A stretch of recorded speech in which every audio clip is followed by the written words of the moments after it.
সম্প্রতি সময় যে জিনিসটি সামনে আসছে যে তিনি বিদেশে গিয়েছিলেন চিকিৎসা করার জন্য, কিন্তু তিনি চিকিৎসা করতে গিয়ে সেখান থেকে আমরা দেখি যে পতিত যে ফ্যাসিস্ট সরকার যিনি প্রধান শেখ হাসিনা, তার সাথে তিনি সেখান থেকে যোগাযোগ করেছেন। আমরা সেই বিষয়টি বিভিন্ন গণমাধ্যমে এসে সামনে এসেছি। ফলে এই পতিত ফ্যাসিস্ট সরকারের সাথে তিনি আসলে কি আলোচনা করছেন বা দেশের বিরুদ্ধে নতুন কোনো ষড়যন্ত্র করছেন, এই বিষয়গুলো সামনে আসছে। ফলে এই বিষয়গুলো সরকারের খতিয়ে দেখা উচিত বলে আমি মনে করি। সেই জায়গা থেকে আমরা মনে করছি যে রাষ্ট্রপতিকে অবশ্যই বিচারের আওতায় আনা উচিত। আচ্ছা, রাষ্ট্রপতির বিরুদ্ধে আপনারা কিছু নির্দিষ্ট অভিযোগ তুলেছেন ষড়যন্ত্র এবং ফোন আলাপ বিষয়ে। আপনাদের এরকম কোনো সুনির্দিষ্ট কোনো তথ্য আছে?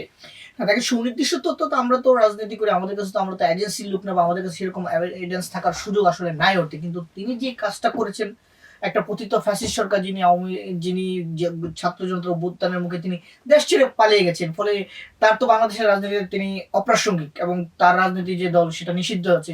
সেই নিষিদ্ধ দলের প্রধানের সাথে রাষ্ট্রপতি সেখানে গিয়ে কি ফোনালাপ করলেন, স্বাভাবিকভাবে নিশ্চয়ই সেটা ভালোভাবে দেখার সুযোগ নেই। আরো সুযোগ দেখা হচ্ছে যে রাষ্ট্রপতি তিনি তো আওয়ামী লীগের নির্বাচিত রাষ্ট্রপতি, কিংবা তার যে রক্তে আওয়ামী লীগ রয়েছে, ফলে আওয়ামী লীগের রক্তে থাকা রাষ্ট্রপতি সে যে সেখানে ফোনালাপে ভালো কিছু করবে না, সেটা তো স্বাভাবিকভাবে অনুমেয়। ফলে সেখানে তার এই সংলাপের সাথে কোনো ধরনের ষড়যন্ত্র থাকতে বলে আমরা মনে করি। বিশেষ করে তার এই সেখান থেকে ফোনালাপের পরবর্তী সময় শেখ হাসিনা ডিসেম্বরে দেশে ফেরার একটা ঘোষণা, পাশাপাশি আমরা দেখছি পশ্চিমবঙ্গের যিনি মুখ্যমন্ত্রী তিনিও এই বিষয়টি বারবার সামনে নিয়ে এসেছে। শেখ হাসিনা বাংলাদেশের প্রধানমন্ত্রী নানা কথা বলছে শুভেন্দু অধিকারী। ফলে এই ঘটনাগুলোকে আমি আসলে খুব বেশি বিচ্ছিন্ন ঘটনা মনে করি না, বরং মনে করি যে এই ঘটনাগুলোর সাথে একটার সাথে একটা যোগসূত্র রয়েছে এবং সেখানে ষড়যন্ত্রের আভাস থাকতে পারে।